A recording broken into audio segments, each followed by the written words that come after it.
¿Qué tal? Muy buenos días. Estamos aquí continuando con las celebraciones de los 50 años de la fundación de nuestra Facultad de Arquitectura.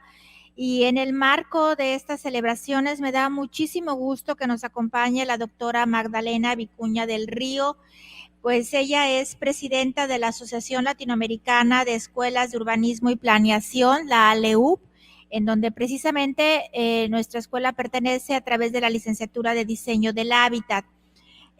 La maestra Magdalena es arquitecta por la Pontificia Universidad Católica de Chile, tiene un máster en Community Planning por la Universidad de Maryland en Estados Unidos, es doctora en Arquitectura y Estudios Urbanos por la Pontificia Universidad Católica de Chile. Ella es profesora asociada del Instituto de Estudios Urbanos y Territoriales y directora de investigación y posgrado de la Facultad de Arquitectura, Diseño y Estudios Urbanos de la Universidad Católica de Chile. Es investigadora asociada, SIGIDEN, y ha sido investigadora principal y coinvestigadora en una serie de proyectos de investigación académica e investigación aplicada relacionada con planificación urbana, territorial, normativa y morfología urbana.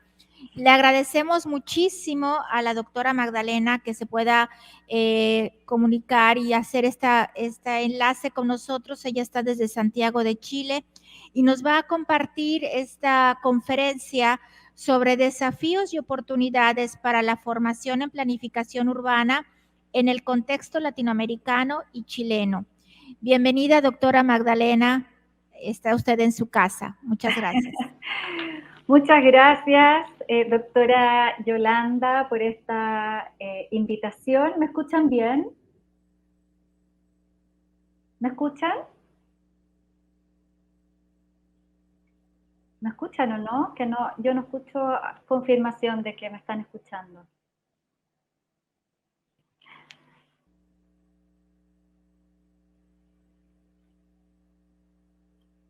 ¿Me escuchan? Ah, sí, ya, ok, gracias. Muchas gracias entonces nuevamente por esta invitación a la doctora Yolanda Fernández, también al director David Alcocer por esta invitación y por supuesto felicitar a la Universidad Autónoma de Yucatán, ¿cierto?, por estos 50 años de la licenciatura en arquitectura y esta semana del campus 2023 que están celebrando. Un gran abrazo desde Chile y bueno, pronto voy a estar en Mérida a fines del mes de noviembre, así que ojalá ahí también podamos conocernos personalmente. Así que encantada de estar participando en todos estos eventos de celebración. Les traje más que nada una visión bien panorámica. Yolanda me puso este gran desafío, que es hablar de los desafíos y oportunidades para la formación en planificación urbana, mirando como desde el contexto latinoamericano y del chileno. Entonces les voy a hablar más bien desde mi experiencia como investigadora en planificación urbana y territorial y también desde lo que hemos podido recabar como desde la gestión, la presidencia de la ALEUP. Nosotros como universidad pertenecemos desde el año 2018, no llevamos tanto tiempo, pero ha sido una experiencia sumamente enriquecedora poder ser parte de esta asociación y poder compartir experiencias, buenas prácticas y estos desafíos y oportunidades que compartimos en gran medida como países pertenecientes a Latinoamérica. Entonces voy a compartir la pantalla en el PowerPoint. Esta es la primera vez que estoy en esta esta modalidad de streaming, entonces no me manejo muy bien. Quisiera saber si están viendo mi pantalla en este momento.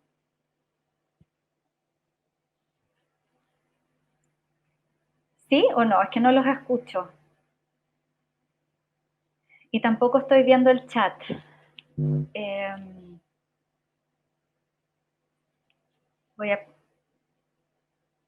Entonces estoy un poco como a ciegas con ustedes.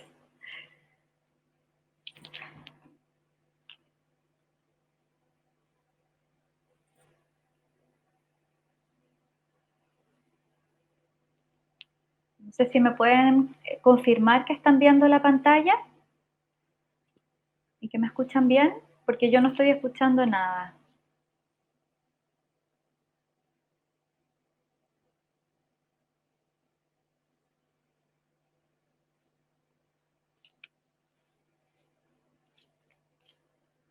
Ya, me dicen acá que voy a volver a compartir porque... Bien. Sí se ve. Ahí, ya, gracias. Bien, entonces, vamos con esta presentación. Como les digo, un desafío dar este contexto más panorámico y voy a partir como con algunos datos de cuestiones que compartimos como región. México y Chile, ¿cierto?, en los extremos, pero tenemos retos comunes. Primero, que como región, ¿cierto?, América Latina y el Caribe somos las que presentamos casi el mayor porcentaje de población urbana, ¿ya? Hemos ido aumentando nuestra tasa de urbanización, pero al 2050 vamos a ser casi la segunda región en el planeta con mayor población urbana, lo que implica no solamente que vamos a tener la mayoría de la población viviendo en ciudades y que tenemos que preocuparnos por las ciudades, pero también por su relación con los territorios, porque como sabemos ya esta distinción urbano-rural es bastante artificial, ¿cierto? Hoy día tenemos que hablar principalmente de desarrollo territorial y de los desafíos, ¿cierto?, que implica esta suerte de hibridación entre lo urbano y lo rural, sobre todo en términos de planificación urbana. Por otro lado, dentro de la región, los niveles de urbanización varían significativamente. Tenemos países como Chile, Argentina, Uruguay, en los cuales tenemos altísimas tasas de urbanización.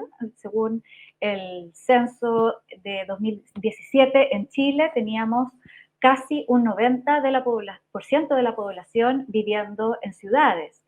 Esto, como les decía, no significa que estamos todos viviendo dentro de la ciudad contenida, ¿cierto? Sino que también en sectores más, localidades más rurales, pero que también dependen fuertemente de las ciudades centrales. Otra cuestión que yo creo que es súper importante, que en Chile lo vivimos muy fuertemente, es que tenemos el fenómeno de la primacía urbana. Es decir, que la mayoría de la población vive en un número reducido de grandes ciudades, ¿cierto? Compartimos este fenómeno en los países, en el caso de Chile, donde casi el 45% de la población del país vive en la capital de Santiago, que pasó de ciudad a un área metropolitana. Hoy día ya estamos hablando de regiones metropolitanas. En el caso de México podemos decir lo mismo con las grandes ciudades, Brasil, Argentina. Entonces tenemos este fenómeno de la metropolización y de las grandes regiones metropolitanas que es sin duda un desafío de planificación y de gestión urbana y territorial tremendo. Compartimos una serie de características en nuestra urbanización que me gustaría comentarles porque creo que son retos comunes. Primero, informalidad urbana, pobreza y déficit habitacional. Expansión de la mancha urbana y esta tendencia que les comentaba a la ciudad-región. Ya además esta expansión de la mancha urbana ya no es necesariamente con crecimientos continuos, también estamos ante un fenómeno de crecimientos discontinuos donde se empieza a mezclar lo urbano con lo rural, a urbanizar lo rural con ciertos componentes que van quedando rurales, que van quedando entre las ciudades, que es sin duda un gran desafío, sobre todo cuando planificamos con límites urbanos. Esto se traduce en una suburbanización difusa, tanto de las élites como de sectores más pobres, más populares. O sea, no solamente la suburbanización es con grupos socioeconómicos más altos, en condominios cerrados, sino que también estamos teniendo una cuestión que a mi modo de ver es sumamente crítica, que es la suburbanización en sectores más carenciados y por tanto estamos desconectando a grupos más vulnerables de las oportunidades que brindan las ciudades en términos de equipamientos, infraestructuras, espacios públicos y acceso, ¿cierto?, a servicios, educación, salud, etcétera. También estamos frente a una expansión de la base económica, especialmente sustentada en servicios, la proliferación de nuevos artefactos urbanos, como se les ha llamado, los hipermercados, shoppings, edificios inteligentes, estas urbanizaciones o barrios cerrados, agudas desigualdades y segregación socioespacial, inequidad en el acceso a transporte y bienes públicos, degradación medioambiental, desregulación y privatizaciones, el cambio climático y el aumento del riesgo ante desastres. Esta es una cuestión que en Chile estamos sufriendo, pero realmente de una manera tremenda, en invierno con inundaciones, en verano con los incendios, principalmente en la interfaz urbano-forestal. No sé si han podido ver en la prensa cómo han sido el último par de meses en Chile, donde hemos tenido 40.000 hogares anegados, donde hemos tenido muertes, ciudades completas inundadas, producto, ¿cierto?, de las inundaciones que estaban no previstas y producto del aumento de las lluvias. Bueno, y una serie de otras características que quizá ustedes están pensando en este momento, pero estas son, creo yo, las que tenemos más en común.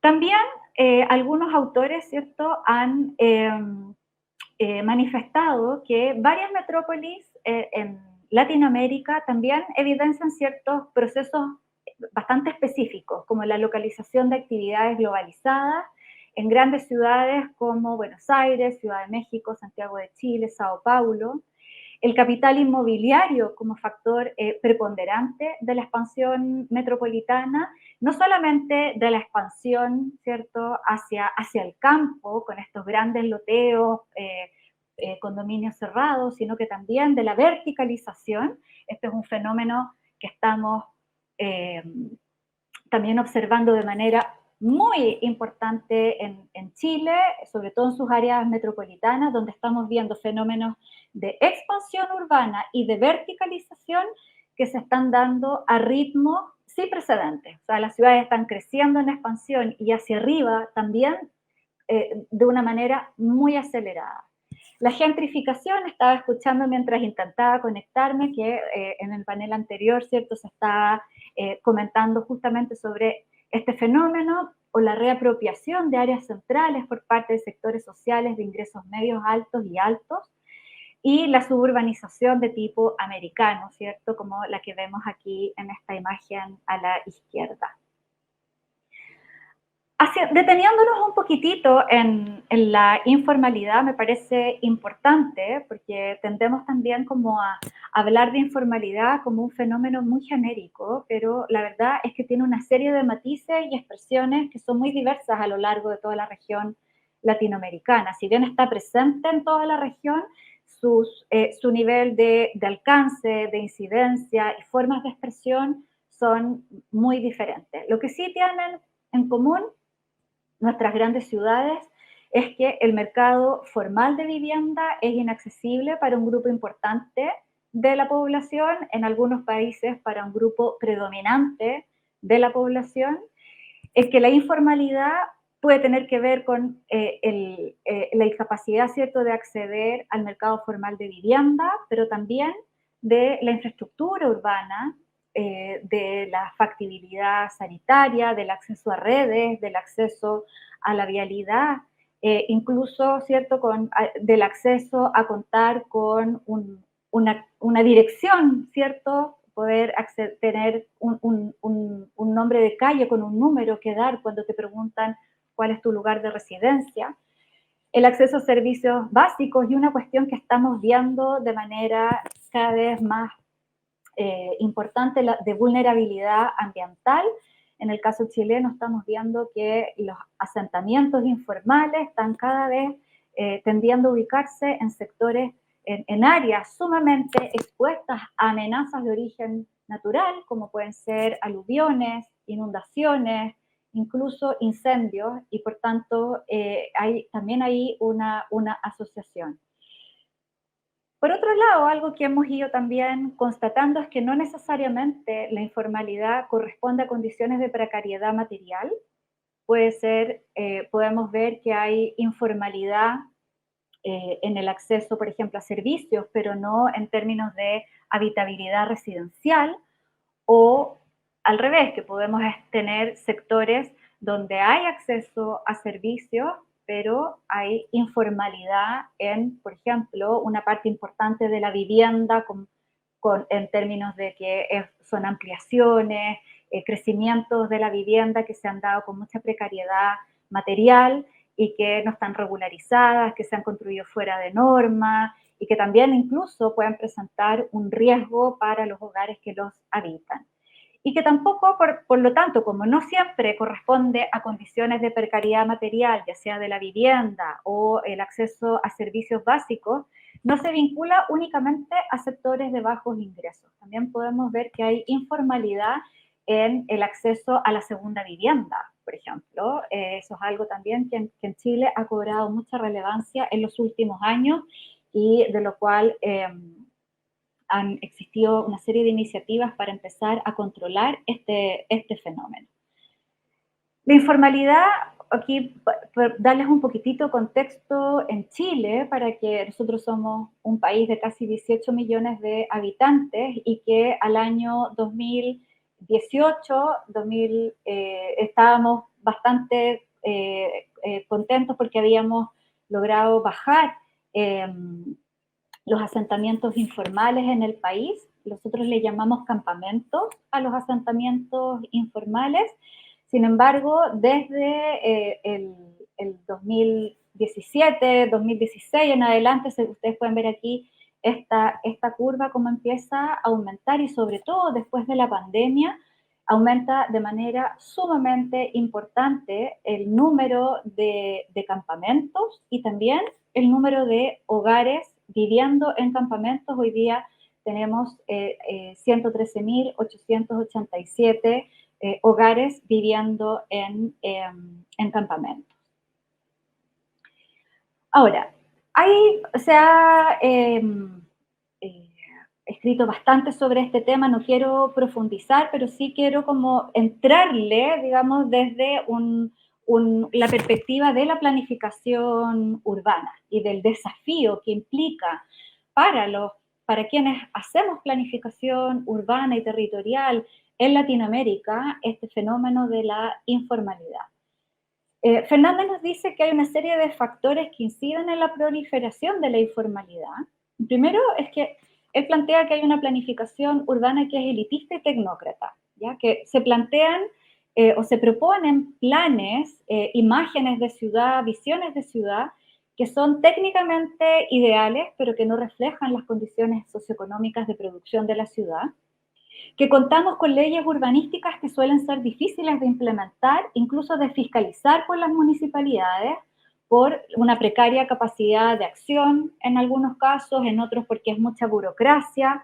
Nosotros en Chile tenemos cada ciertos años una suerte como de perdonazo, donde se regularizan una serie de propiedades que se han ido ampliando o barrios que han ido creciendo de manera informal, de manera de, por un lado, tener un acceso a servicios básicos más extendido, y por otro también para que las familias, los hogares propietarios de estas residencias puedan también patrimonializar en su propiedad. También plantea que por el efecto del propio orden jurídico más amplio, que prevalece una visión más conservadora, individualista, civilista y patrimonialista de los derechos individuales de la propiedad. Y lo que hemos visto en Chile es que también que ha incidido de manera muy importante en el aumento de los campamentos o los asentamientos informales, el valor de los arriendos de las propiedades versus los ingresos, la inseguridad de la tenencia, una localización relativa que es mejor en el asentamiento informal que aquella que, con que cuentan los conjuntos de vivienda social o de vivienda con subsidio estatal, que suelen estar muy lejos de los centros de las ciudades. Estamos hablando de 2 horas, 1 hora, como les comentaba, vivienda social localizada ya en torno a localidades rurales, sin acceso a transporte público, sin acceso a todas las oportunidades y servicios que brinda la ciudad. Entonces, muchos hogares ponen, ¿cierto?, en la balanza y dicen, bueno, entre estar viviendo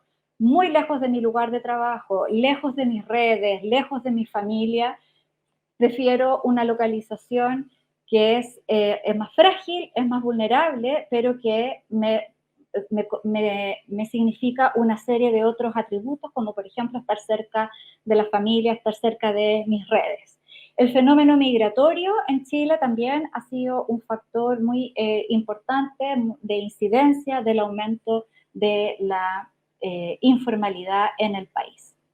Entonces, este tipo de reflexiones, de características, de desafíos que tiene la urbanización en Latinoamérica, que hago como un brochazo sumamente general, pero aquí quería entrarle ahora desde otro punto de vista que me parece sumamente pertinente, sobre todo cuando estamos hablando de formación, de profesionales que van a trabajar en las ciudades, que van a ser urbanistas, que van a ser planificadores urbanos, y que tiene que ver con esta mirada crítica, muy desde la aproximación postcolonialista, ¿cierto?, de la teoría crítica urbana, y que plantea que hay que dar un giro hacia el sur en la planificación urbana y territorial. Es decir, ya no tenemos que interpretar la forma que hacemos planificación con los modelos, ¿cierto?, que hemos como de alguna manera exportado de países europeos, norteamericanos, sino que empezar a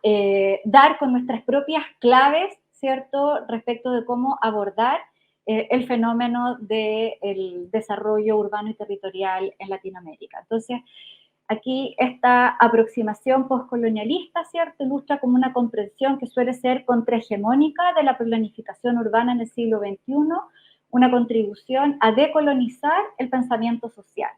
Entonces, estos enfoques teóricos de la planificación que se llaman desde el sur global, desde Latinoamérica, desde África, desde Asia, coinciden en desafiar estas premisas que son universalizadoras del norte global en términos de su uso como un conocimiento que tiene que ser situado, que tiene que ser desde nuestra propia realidad.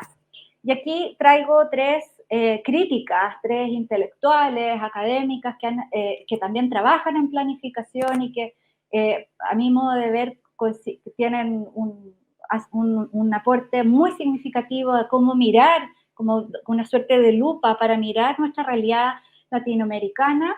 Una de ellas es Anaya Roy, que propone entender la informalidad como un modo de urbanización, no como algo, no como la excepción a la regla, sino no entenderlo de manera dicotómica entre lo formal y lo informal, sino que empezar a entender la informalidad como un modo de urbanización, como una nueva como epistemología de la planificación.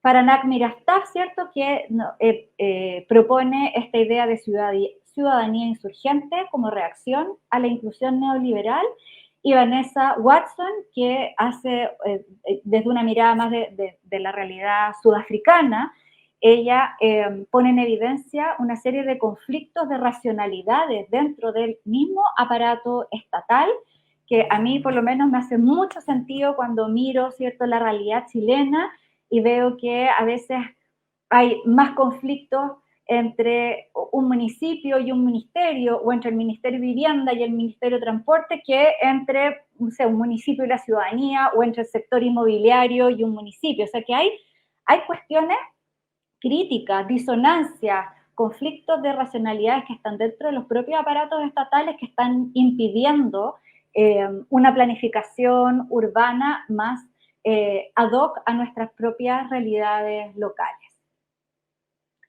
Entonces, todas estas aproximaciones teóricas desde el sur coinciden, ¿cierto?, en desafiar estas premisas, como les decía, Con la creciente conciencia sobre la complejidad y contingencia de los países en desarrollo, nos dice Patsy Healy, ha surgido un rechazo de la planificación como universal y junto con ella la necesidad de cuestionar y limitar su capacidad de viaje. ¿Qué quiere decir esto?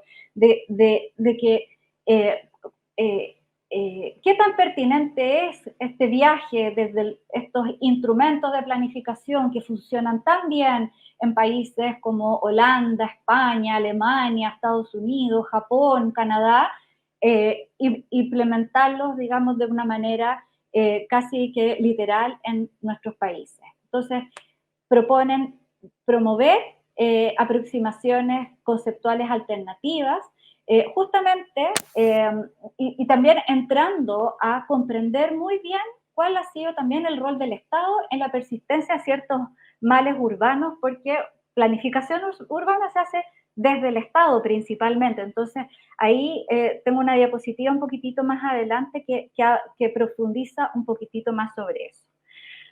Se ha escrito súper poco respecto de planificación urbana en Latinoamérica. Desde la experiencia comparada, desde una perspectiva histórica. Así que aquí les dejo como algunos títulos y me parece como aportes fundamentales a revisar para un poco entender esta panorámica. Desde los trabajos, ¿cierto?, de Francis Diolich, de primera mitad, ¿cierto?, del siglo XX, John Friedman, Steinberg, Irazábal, de Mato, ¿cierto? Aquí algunos de los trabajos que hemos constatado como aportes. Con el profesor Juan Ángel de Merutis también hicimos una revisión panorámica que publicamos el año pasado, y también con los doctores Pablo Ellenbaum y Luis Miguel Valenzuela. Aquí publicamos el año pasado también una recopilación, ¿cierto? Editamos una recopilación de experiencias de planeamiento metropolitano en Iberoamérica con varios casos latinoamericanos, en un esfuerzo por comparar la planeación metropolitana en grandes ciudades de la región.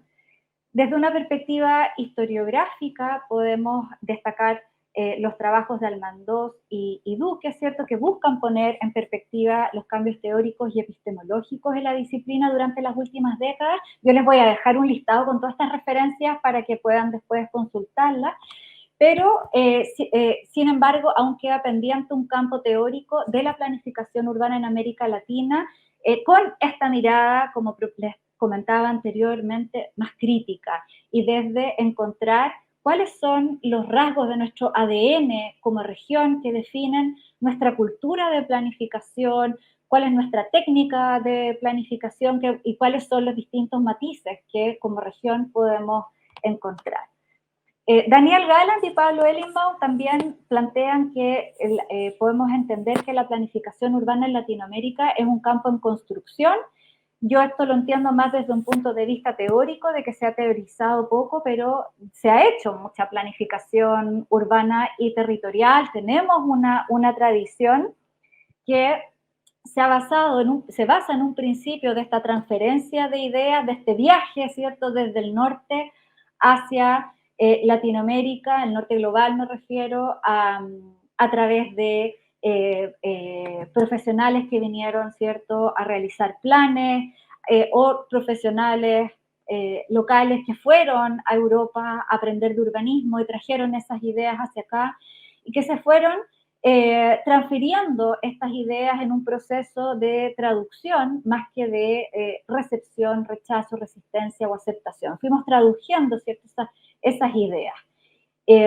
A principios del siglo XX, en la década de los 20, la década de los 30, los 40, ¿cierto? Que partió primero, ¿cierto? Partimos mirando Europa y luego ya entrando a la mitad del siglo XX, post Segunda Guerra Mundial, ¿cierto? Ya, por lo menos en Chile, a mirar más directamente a Estados Unidos y la cultura anglosajona de planificación. Y estos han sido aspectos fundamentales para la configuración de la planificación urbana moderna en Latinoamérica, ¿cierto? Entonces, estamos entre traducir ese conocimiento que exportamos, y la imposición de la tradición colonial y esta invención local, lo que ha ido conformando el ADN de nuestra planificación.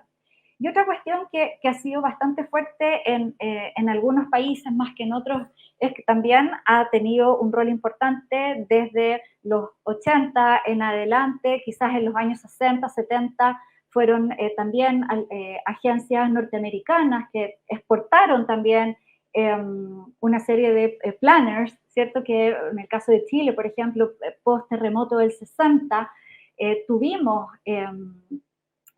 misiones, ¿cierto? Planificadores que vinieron a colaborar aquí, trajeron un know-how, una técnica de planificación y más recientemente, ¿cierto? De agencias internacionales como el BID o el Banco Mundial que han ido financiando, ¿cierto? Un modo de hacer planificación.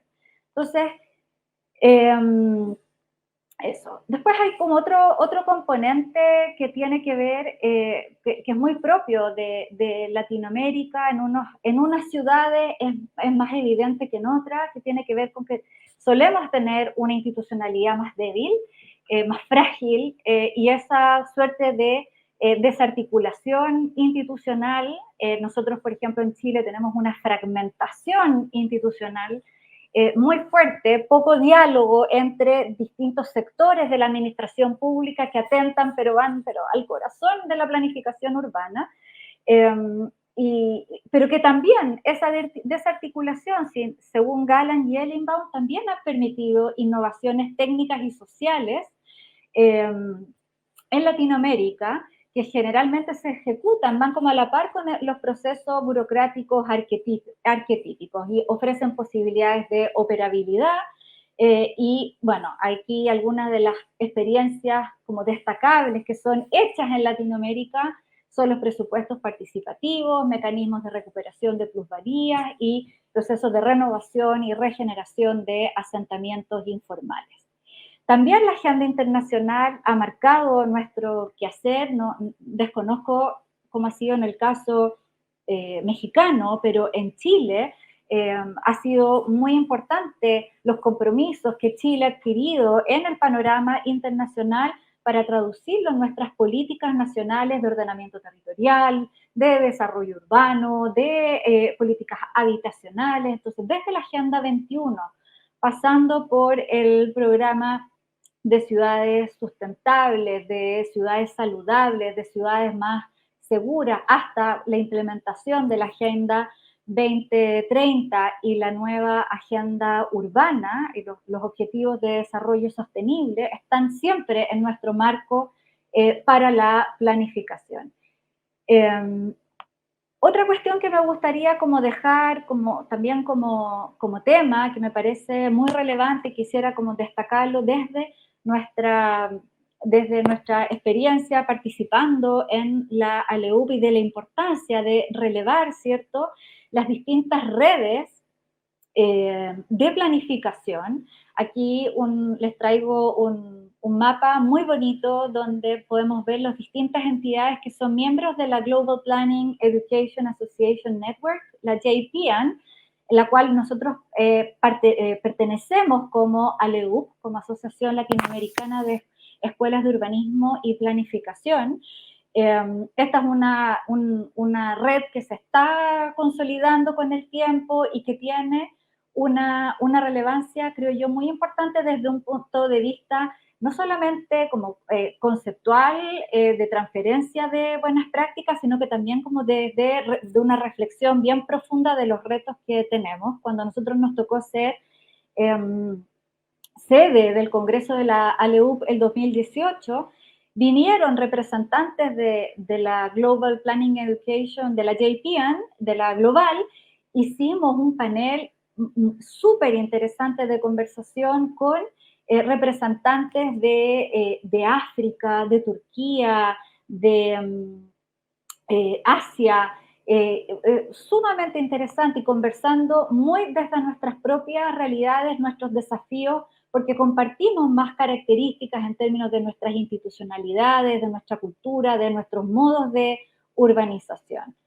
Estas son las distintas asociaciones regionales que forman parte de la asociación global. Y aquí tenemos también desde distintas regiones del mundo. Y aquí, bueno, nuestra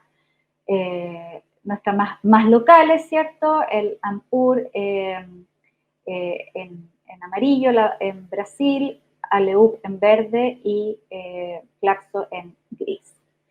Aquí desde la ALEUP, ¿cierto? Tenemos también una serie de desafíos que hemos estado conversando y de iniciativas que en el caso de la educación en planificación urbana y territorial, ahí tenemos una serie de ideas que queremos implementar desde, por ejemplo, cursos compartidos con módulos donde podamos compartir distintas experiencias de planificación, de gestión urbana y que nos permitan no solamente como aprender de otras experiencias, sino que también conocer otras realidades, porque además en este mundo globalizado cada vez vamos a poder compartir más, Latinoamérica es nuestro campo puede ser nuestro campo de acción profesional también.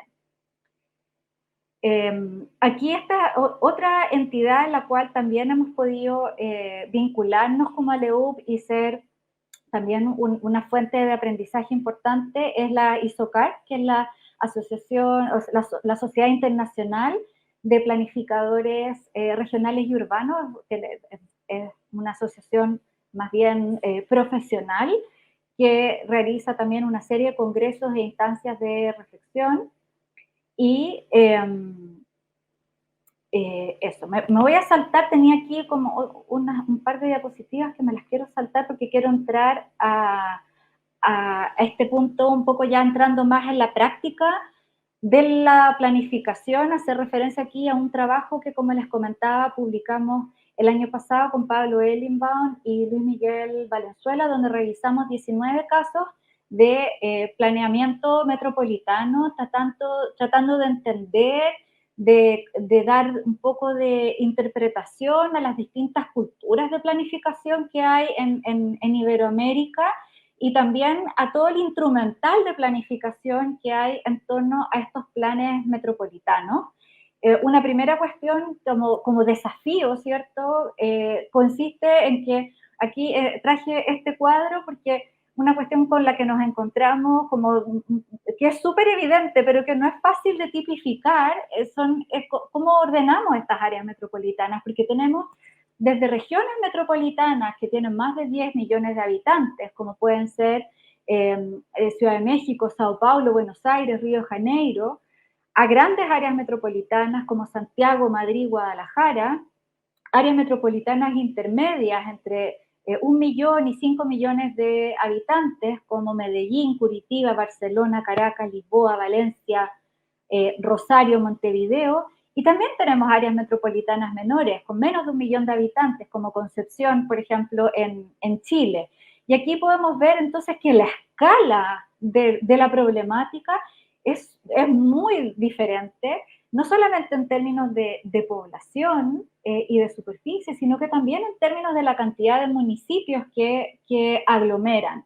Entonces, bueno, aquí hay como todo un desafío por ir comprendiendo cómo es este instrumental y cuál es el grado de real incidencia que han tenido en la conducción del desarrollo urbano y territorial. Desafíos que encontramos que son comunes, tienen que ver con, como les decía, la fragmentación, la necesidad de coordinar y cooperar intersectorialmente.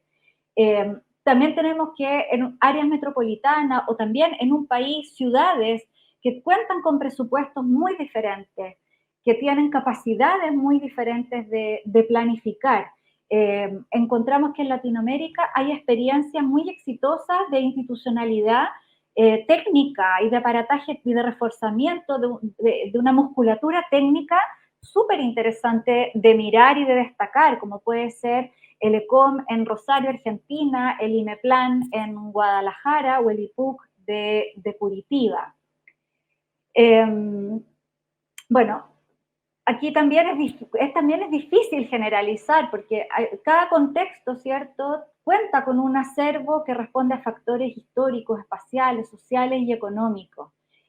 Como les decía, todos estos acervos van configurando como ciertas culturas de planificación que son distintas en estos países, que tienen que ver con la complejidad de estas escalas metropolitanas que les decía que pueden ir desde 600.000 habitantes a 20 millones de habitantes, que tienen contextos políticos, administrativos diferentes, ¿cierto?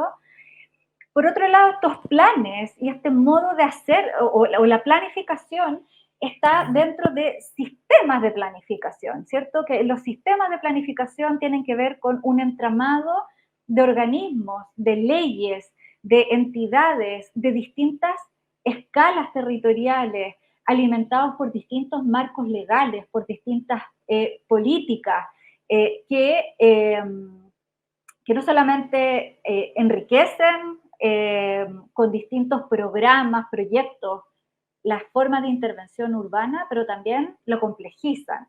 Y aquí esto también es importante, una distinción entre planificación y planeamiento, porque claro, planeamiento tiene que ver con hacer planes, ¿cierto?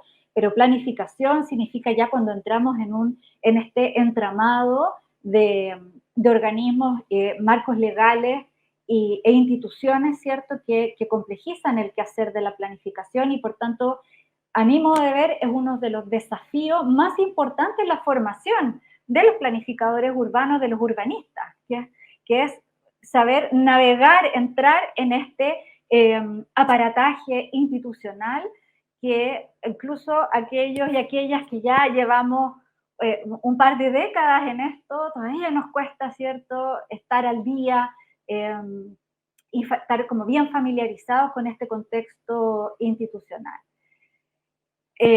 También cuando hablamos de planeamiento en Latinoamérica, también vamos a ver que hay distintas denominaciones.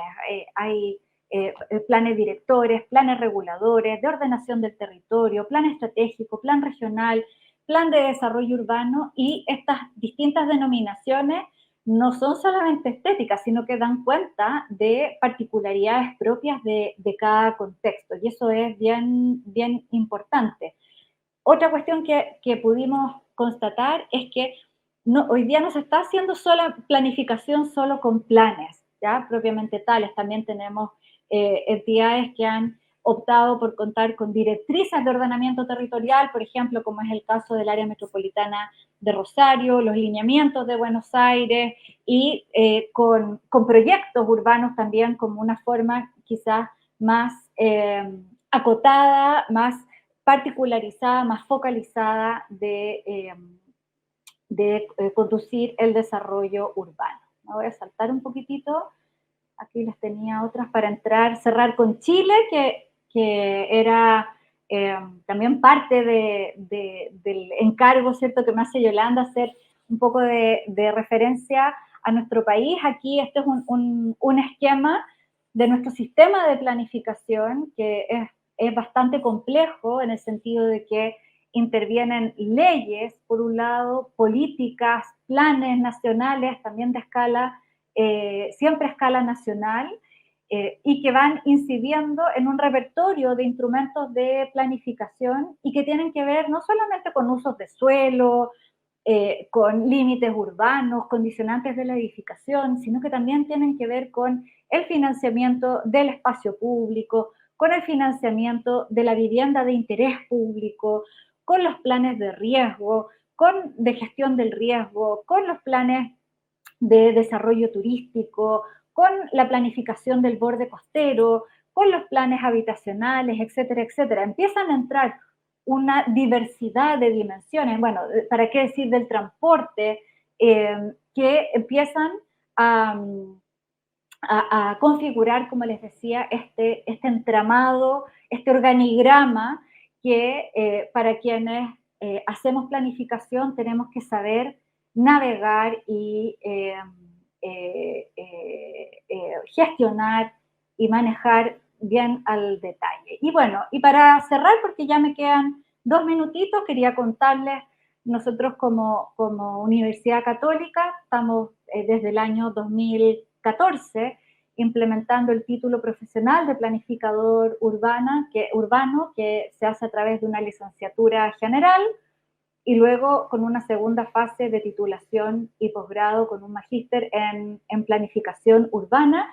Aquí es donde hemos tratado como de integrar formar un profesional que integra todos estos desafíos que tienen que ver con entender la ciudad desde su historia como proceso, de entender la teoría de la planificación urbana, toda la institucionalidad y legislación urbana, la gobernanza y participación ciudadana. Hoy día en Chile, y entiendo que en México también, ya no puedes hacer planificación, no puedes aprobar planes si no es con una participación ciudadana que es temprana.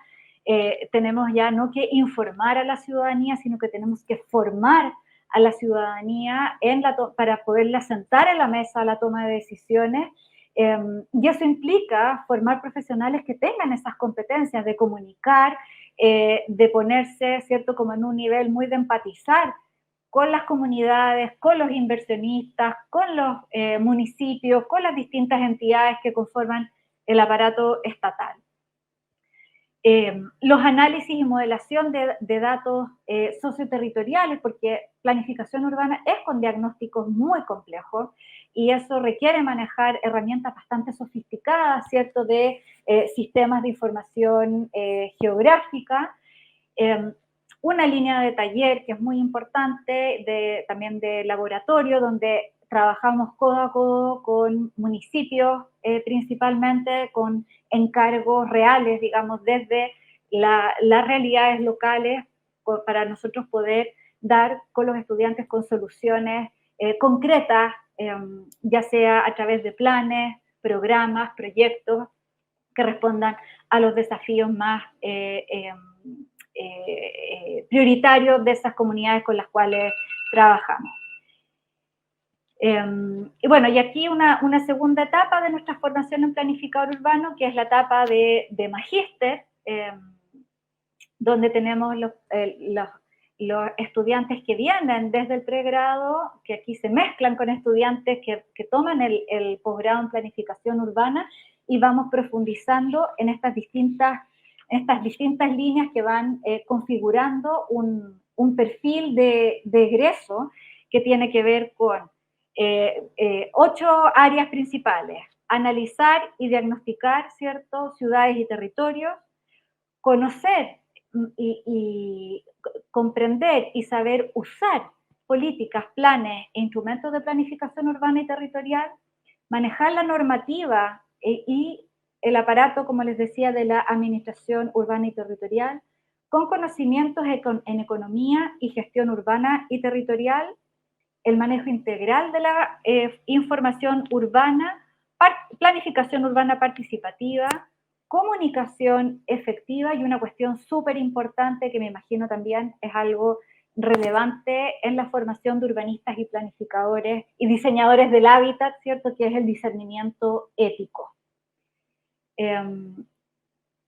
¿Dónde están trabajando nuestros egresados? Tenemos poquitos egresados porque partimos, como les contaba, el año 2014. Tenemos alrededor de 30 egresados que están trabajando principalmente en el ámbito público, a nivel comunal, regional y a nivel central. En la sociedad civil, en Chile se ha robustecido muchísimo la participación de la sociedad civil como mediadora, articuladora, ¿cierto?, entre las comunidades locales y distintos agentes, ya sea estatales, del sector inmobiliario, de la industria. Y ahí es un nicho donde nuestros planificadores hacen como que se desempeñan muy bien en esta función mediadora entre distintos intereses de la planificación urbana. En el sector privado, sorprendentemente, nosotros cuando diseñamos el currículum nunca pensamos que en el sector privado íbamos a tener alta demanda por nuestros egresados, por nuestros estudiantes en práctica. Tenemos profesionales de la planificación urbana que están tanto en agencias que hacen, por ejemplo, estudios de mercado, o en consultoras que hacen planificación urbana apoyando al Estado. Y bueno, por supuesto, en la academia también es otro nicho donde es posible desempeñarse, ya sea en universidades como en centros de estudio. Y un poco como para dejarles como cierre, ¿cierto? Este es como el perfil de egreso de nuestro planificador urbano, un poco como atendiendo a estos desafíos que les comentaba anteriormente, que tienen quizás como 4 grandes rasgos. El primero, profesionales con conocimientos teóricos y prácticos en planificación urbana, creativos en el sentido de que tienen capacidad de generar soluciones a problemas urbanos complejos a partir de herramientas eh, que tienen relación con el diseño de políticas urbanas, programas territoriales, instrumentos de planificación o proyectos de intervención urbana, que tienen la capacidad de aportar equipos multidisciplinarios, ¿cierto? Y esta idea final que les comentaba también en la diapositiva anterior, que tienen esta como capacidad de discernimiento ético, de tener la promoción del bien común como eje central de la acción profesional, ¿cierto? El logro de la equidad, de resguardo de la dignidad humana, y responder, ¿cierto?, a las problemáticas de la sociedad con una mirada desde la ecología integral, la sustentabilidad y un pensamiento crítico, creativo y reflexivo para abordar la complejidad interdisciplinaria que implican los procesos de urbanización en ciudades y territorios. Y con eso estamos. Muchas gracias y voy a dejar de presentar, voy a sacarme para poder volver aquí aquí estamos. Y no escucho a Yolanda.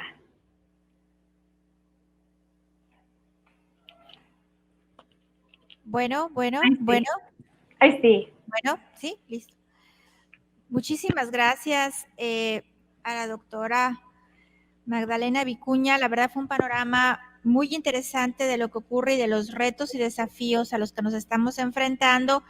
Y bueno, haciendo como una similitud, así como pues los médicos y los científicos descubrieron la vacuna en tiempo récord para lo que fue lo que es todavía la pandemia, pues creo que aquí los que nos dedicamos a los temas urbanos tendremos que acelerar el paso para poder dar pues respuesta a todo lo que nos toca vivir. Y de lo que mencionaste, Magdalena, bueno, tengo ahí algunos detalles que me gustaría, si nos puedes compartir, cuál es tu experiencia desde tu país, qué es lo que se está haciendo, y ya luego después puntualizar otras cosas que tienen que ver precisamente con el tema de la educación. Lo primero tiene que ver con la vivienda económica y bueno, nada más para poner en contexto, aquí precisamente en Yucatán y que también es un problema generalizado para México, ya no hay vivienda económica, ya no se convierte en una oportunidad de negocio para los desarrolladores porque pues ya no tenemos reserva territorial. Entonces, nada más para saber cuál es el panorama que tú identificas tanto en tu país, pero también desde esa perspectiva latinoamericana, sobre qué está pasando con la vivienda económica y de qué manera la falta de suelo estratégicamente localizado pues puede cumplir con estas necesidades. La segunda es una cuestión muy puntual, que bueno, cuando hablabas tú de estas suburbanizaciones, ¿no? Muy del estilo norteamericano, pero que en el caso de nosotros está teniendo un auge muy importante estas urbanizaciones cerradas, que prácticamente podemos decir que a partir del 2010 empezaron a tener así como que mucha presencia en el caso de Mérida, pero pues sabemos que a nivel latinoamericano también han tenido mucho éxito, a pesar de que pues van contra todo lo que esperamos de lo que es la ciudad, ¿no? Y para esto hay un dato muy interesante de El Rosario, Argentina, un decreto, una ordenanza que precisamente en el 2010, pues es cuando dicen ni una urbanización más. Y lo interesante es que en ese momento solamente tenían cuando mucho 4 urbanizaciones, ¿no? Y fue suficiente para decir no más porque va contra el espíritu del derecho a la ciudad, ¿no? Entonces nada más para saber cuál es esa perspectiva que se tiene sobre estos, como ellos llaman, barrios privados o urbanizaciones cerradas en donde se habla de, pues, seguridad, privacidad, eh, exclusividad y donde todo lo que ocurre adentro es muy bonito, pero nos olvidamos de lo que ocurre afuera, ¿no? Entonces, ese es un punto. El otro tema que me pareció muy interesante fue una frase de Vanessa Watson, que ahí la señalaste, el rol del Estado en la persistencia de los males urbanos. Y esto, bueno, en el 2014 se aprobó una ley aquí en México en donde se permite la reelección. En el entendido de que un alcalde en 3 años pues no tiene suficiente tiempo para desarrollar proyectos o para darle continuidad a los proyectos y por lo tanto pues ahora sí se puso en marcha esta ley para darle continuidad a estos proyectos a partir de la reelección. Pero me parece interesante este posicionamiento de, bueno, cuál es el rol del Estado, pero viéndolo precisamente de que, bueno, ¿qué sucede con estos males urbanos que venimos arrastrando? Pues no son 3 años, son 6, son 9 y lo venimos así como que repitiendo, ¿no? Entonces creo que esto también es parte de nuestra realidad latinoamericana que va de la mano con el siguiente punto, que es el financiamiento para la planificación. Ahí tú mencionabas pues de estos grandes organismos internacionales como es el BID o el Banco Mundial, que pues de repente podemos recibir apoyos de ellos, pero creo que el desafío es cómo hacemos nosotros para gestionar precisamente los recursos que necesitamos para financiar no solamente las infraestructuras, sino desde los mismos instrumentos de planeación que a veces en nuestro país no existen o están totalmente fuera de la realidad porque a veces ya tienen más de 20 años, ¿no? En el caso de Yucatán son 106 municipios y hasta hace un par de años creo que ni el 10%, ¿verdad, Oscar? O sea, 11 el 11% con instrumentos de planeación y recientemente el gobierno federal inició un ejercicio muy importante precisamente para tener programas de desarrollo urbano. Pero aquí, Magdalena, lo que identificamos y lo que me permito yo compartir es que más allá del financiamiento de los instrumentos de la planificación, nos estamos enfrentando a un gran desafío que es el capital humano, o sea, los recursos humanos que necesitamos para que en todos estos municipios no solamente sea el alcalde y el tesorero los que toman las decisiones sobre el municipio, sino la gente especializada y que pueda dar rienda a estos temas y sobre todo darle continuidad, que creo que ahí va más allá el acompañamiento con el rol del Estado.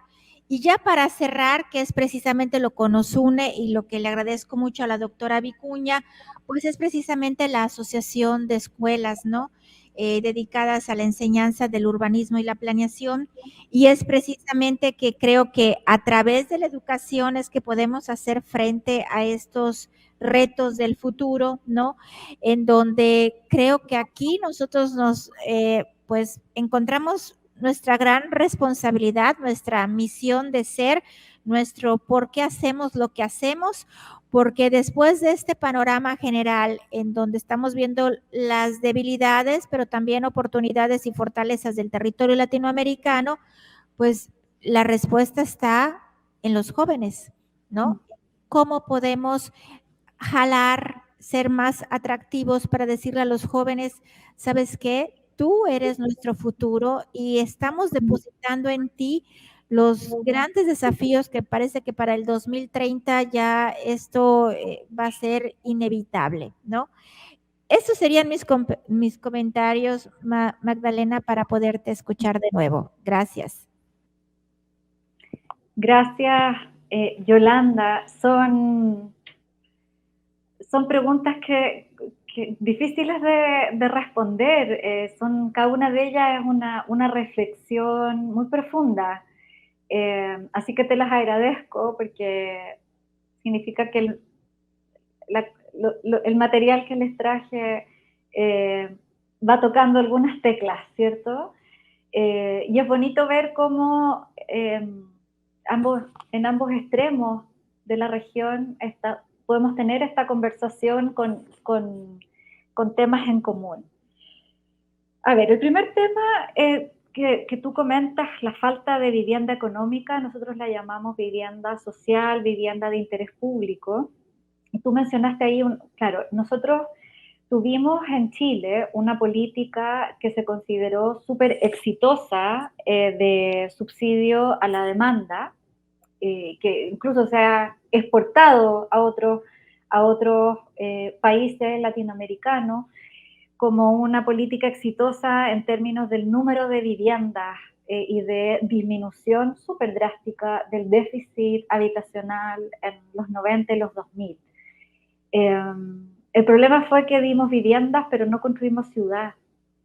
Y claro, a mediados de los 2000, por ahí 2006, 2007, con el primer gobierno de Michelle Bachelet empezó a cobrar fuerza un concepto del déficit urbano habitacional. Entonces teníamos, y el problema que acuñaron Alfredo Rodríguez y Ana Subraña, el problema de los contechos. Ya no era el problema de los sin techo, el problema de los con techo. Entonces la misma política habitacional que privilegió soluciones habitacionales desde un punto de vista cuantitativo, pero con muy mala calidad urbana, se nos vino como una segunda derivada del problema. Entonces, hoy día no solo tenemos el problema del acceso a suelo bien localizado para la nueva vivienda, sino que también nosotros estamos haciendo esfuerzos importantes para revertir los patrones de segregación que produjo la política habitacional desde, yo diría, nuestra política habitacional, el modelo actual surge el año 78.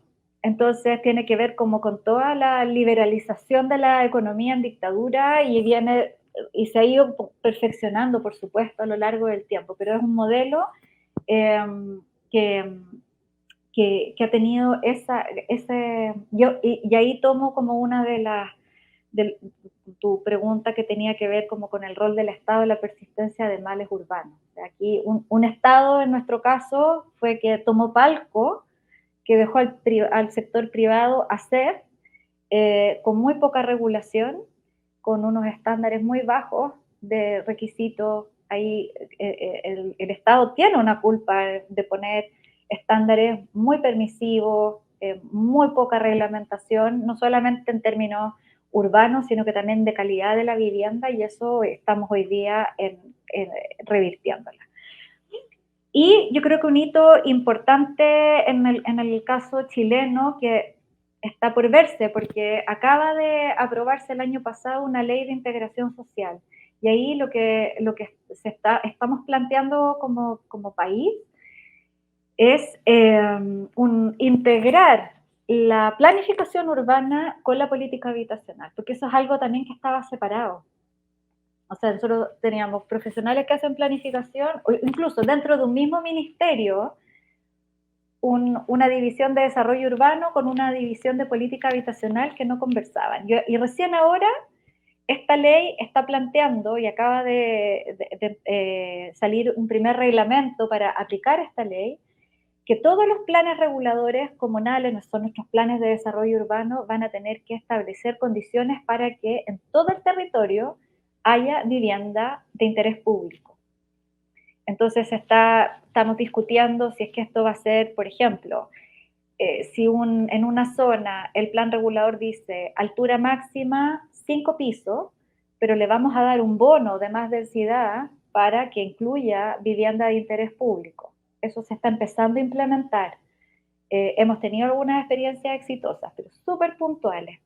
Pero hoy día todo tiene que ver con acceso a suelo bien localizado y también a un empoderamiento más importante de comunidades para que gestionen sus proyectos habitacionales. Eso también es algo en lo que estamos trabajando como país.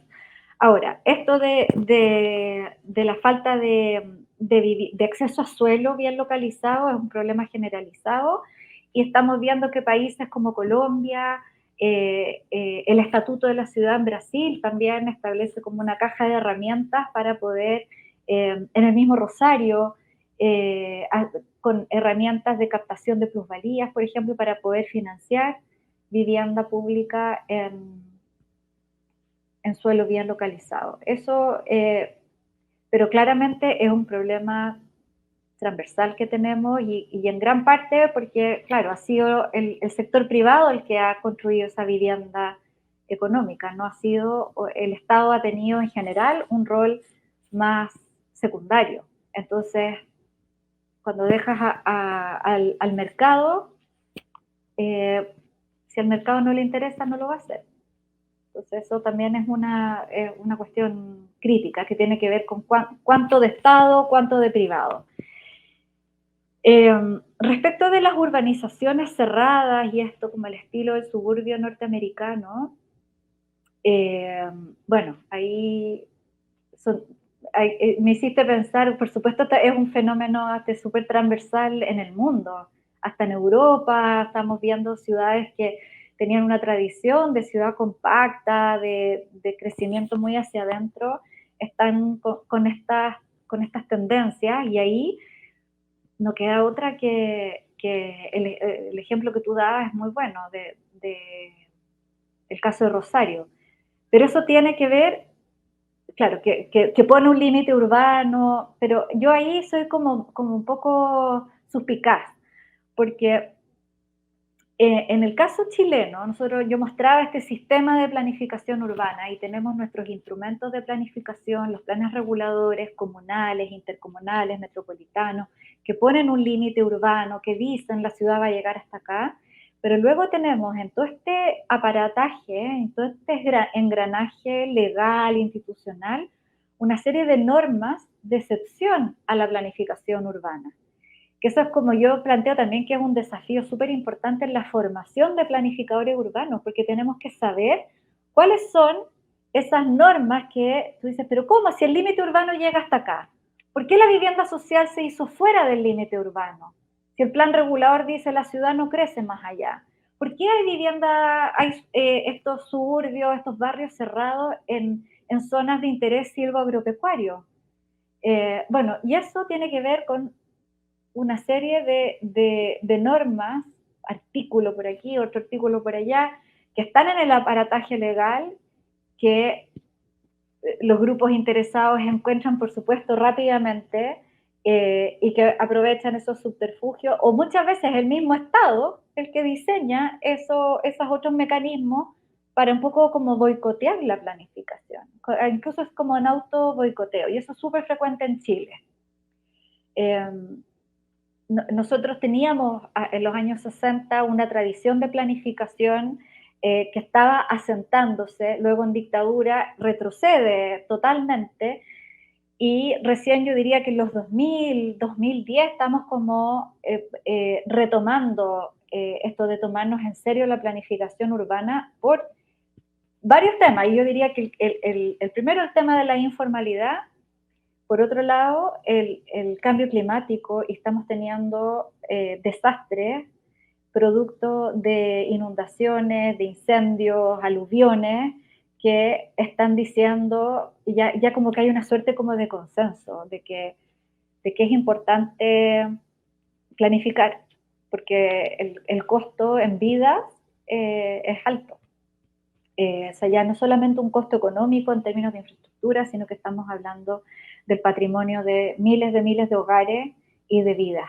Entonces, ahí también hay una cuestión que nos está como poniendo la urgencia que tú decías. La vacuna que sacaron los científicos del COVID para nosotros está haciendo estos fenómenos climáticos. Vamos a ver cuánto de esto, yo siempre tengo mis dudas, porque cuánto de esto finalmente, porque hay como culturas en los países, ¿cierto? Yo hablaba de estas culturas de planificación. Rosario es un ejemplo de una ciudad que tiene como una cultura, tiene una tradición. Lo mismo podríamos decir de Curitiba, Medellín. Entiendo que no, ya voy a conocer el caso de Mérida cuando visite en noviembre, ahí me van a poder contar más en detalle, pero Guadalajara también pude conocer el año pasado que están ahí también asentando como una técnica. Entonces, bueno, hay ahí un desafío como cultural, de cómo se hacen las cosas, de la relación del Estado con el sector privado y el rol que tienen las comunidades, que eso es algo que también nosotros en Chile está cobrando mucha fuerza y que en lo que también tenemos mucha esperanza y como mucha confianza en que los movimientos ciudadanos están logrando cosas. Entonces eso también es un factor que está incidiendo y que no ocurría hace 10, 15 años. Y claro, y lo del financiamiento, hoy es un súper tema, Yolanda, porque yo creo que aquí, por lo menos en Chile, tú lo dijiste muy bien, yo creo que no es tanto un problema de financiamiento como de capital humano. Bueno, efectivamente hay comunas que tienen mucho menos recursos, que tienen menos, cuando digo comunas me refiero a municipios, que tienen equipos más pequeños, que tienen menos musculatura de planificación, pero siempre hay financiamiento de la planificación, en el caso de Chile, desde el gobierno central o desde los gobiernos regionales. El desafío que tenemos es del capital humano, de formar profesionales que sepan hacer estos diagnósticos, que sepan involucrar a la ciudadanía, que crean en el involucramiento ciudadano, porque eso es algo que me gustó mucho tu último comentario sobre la juventud, porque aquí lo que hay que hacer es creer tener una convicción respecto de esto y dar con soluciones creativas, propias, locales, que sean acordes a nuestra cultura. Entonces me gustó mucho también ese último comentario de nuestra responsabilidad como universidades de formar profesionales comprometidos.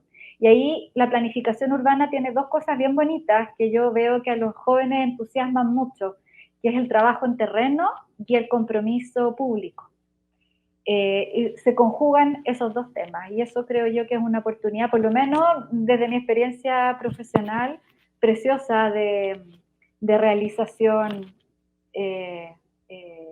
profesional, académica, etcétera.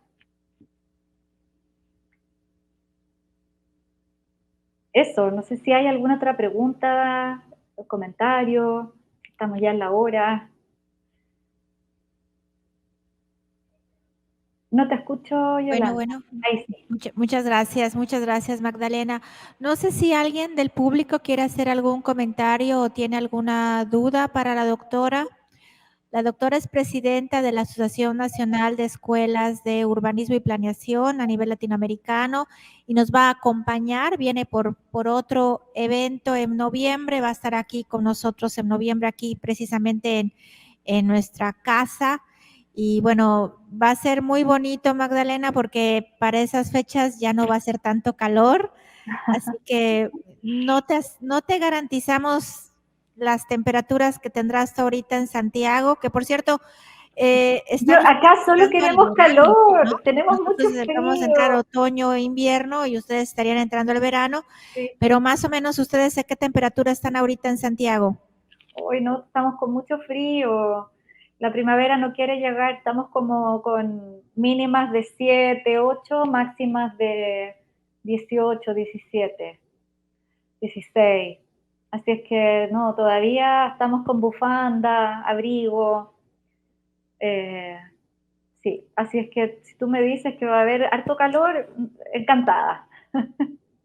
A lo mejor te garantizamos temperaturas alrededor de los 30 grados, más o Maravilloso. menos, si nos va bien, pero yo te voy avisando cómo se va poniendo Mérida. Eh, Magdalena, pues la verdad te agradezco mucho el que hayas aceptado participar con nosotros porque estamos celebrando 50 años de la Facultad de Arquitectura. Yo soy parte de la facultad aquí. Aquí me formé desde 1988 y pues ya tengo casi 20 años compartiendo este espacio ya en investigación y docencia. Y pues para cerrar era un último comentario que yo tenía en esto que nos une, que es el tema de la educación en estas áreas, que creo que es fundamental el reforzar el tema de la investigación en los temas urbanos y en este contexto latinoamericano, porque creo que es precisamente lo que nutre y alimenta la formación de los jóvenes, ¿no? El estar en contacto con lo que sucede allá afuera, pero también el tener estas bases metodológicas para desarrollar investigación y que obviamente tengamos otras estrategias de vinculación con la sociedad y con los gobiernos, porque como te comentaba, nuestro territorio es prácticamente virgen en instrumentos de planeación, con alcaldes y tesoreros que se lanzan a la aventura. Estamos iniciando un proceso muy importante ahorita de elecciones y todo el mundo quiere ser alcalde, todo el mundo quiere ser gobernador, pero lo que siempre nos preguntamos, bueno, ¿y cómo les podemos apoyar para decirles todo lo que deberían de saber sobre el tema urbano? Y creo que ahí, Magdalena, tenemos un gran desafío, pero también creo que un área de oportunidad, ¿no? Educar al que le va a tocar tomar las decisiones más importantes de una ciudad o de un país y que a veces no están muy cercanos a las problemáticas urbanas que pienso que son así como que el piso parejo para poder resolver muchos otros problemas. Así que, Magdalena, pues estoy muy contenta y muy agradecida de que nos hayas acompañado y más emocionada de que nos vengas a visitar para noviembre, porque pues ya vamos a tener allá, te voy a robar un poquito de los geógrafos para poder tener una agenda, una mini agenda paralela para diseño del hábitat y aquí de la Facultad de Arquitectura. Sale. Encantada. Muchas gracias por la invitación. Dan ganas de seguir conversando. Lo vamos a hacer en noviembre y nuevamente felicitaciones por sus 50 años. Muchas Un felicitaciones. aplauso para la doctora, por favor.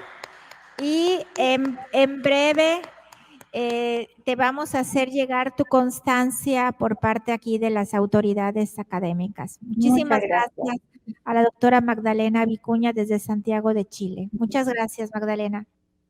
A ustedes por la invitación. Un abrazo y nos vemos pronto. Bye. Chao, chao. Chao.